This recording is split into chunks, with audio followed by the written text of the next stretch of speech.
Hey there, in this short video we'll be discussing the utilization of the pectoralis fly machine, or better yet, pec fly.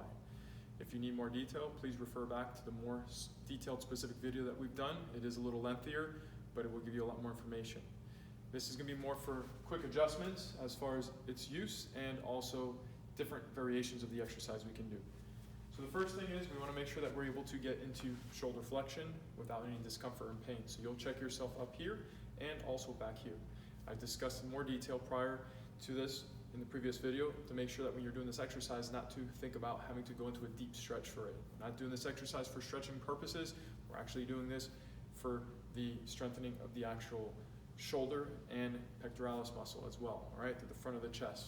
I did mention as well that this is not so much of a pure strengthening exercise that you would find compared to the chest press machine. This is more for sculpting, hitting different angles and of the fibers of the actual pectoralis muscle. You will also feel a little bit of the bicep muscle involved with this one as well, so just be careful not to overload those smaller muscle groups, that is. Now, we discussed the adjustment up here. This will allow you to, it'll act as like a range limiting device, allow you the ability to start at a different point depending on what your range of motion may be.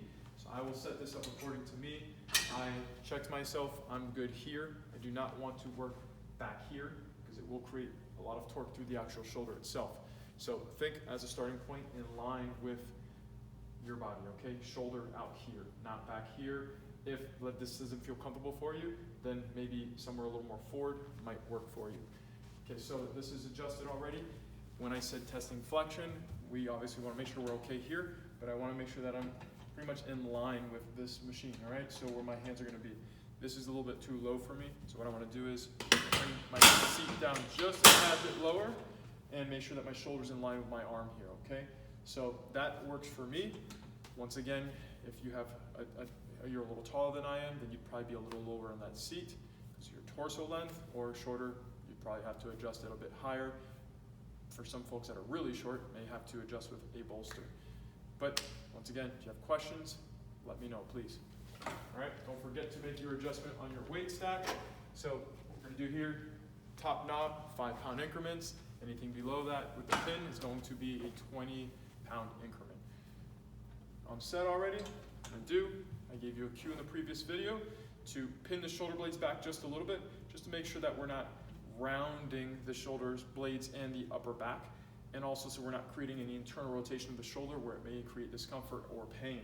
So I'm back up against here at my shoulder blades, puffing my chest out just a little bit, staying braced through my abdomen here. I'm gonna go ahead and draw this inwards with a slight bend at my elbow, almost as if I was giving somebody a big bear hug, okay? Wrapping myself around the barrel. As you'll notice, the machine stops right here. I can't go any further, so this is good if you've checked yourself out and this is appropriate for you.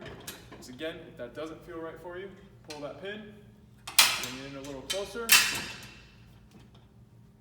Try that, see if that works for you, okay? As far as the direction of the elbows, this is important. Keep the elbows back in that direction, not down here, because this is going to create some discomfort to the shoulder itself. All right, that's one variation with the 2 arms. The other one that we discussed was just doing a single arm variation. So we don't have anything to use here for support, so just keep yourself grounded, maybe put your hand down to the side, creating stability. Don't allow your body to rotate through the exercise, right? You will find an end range on it as well in the forward position. So I'll make this adjustment back to where I was in the beginning. Single arm, bringing it in and across.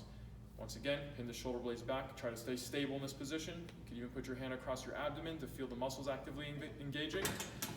Also, if you decided to come a little more further across, you can do that. Just understand that it's going to be a little more challenging as you're working in the more shortened position of the actual muscles themselves. Once again, make sure that that's comfortable. Don't overload that position just because it does create a little bit of stress to the actual shoulder here at the end range across in this horizontal adduction or this plane of motion, okay? So you have both arms, single arm variation with a little more emphasis across as well. Remember to position the shoulder blades so you're staying stable. Feet are always grounded. We have seat height and adjustments. We understand now why and to set up quickly, and also on the top knob as well, making adjustments for specific range pertaining to you, okay? Hope this helps. Once again, if you need more details, refer back to the lengthier video. I give a lot more explanation. Thank you again. Have a wonderful day. Bye now.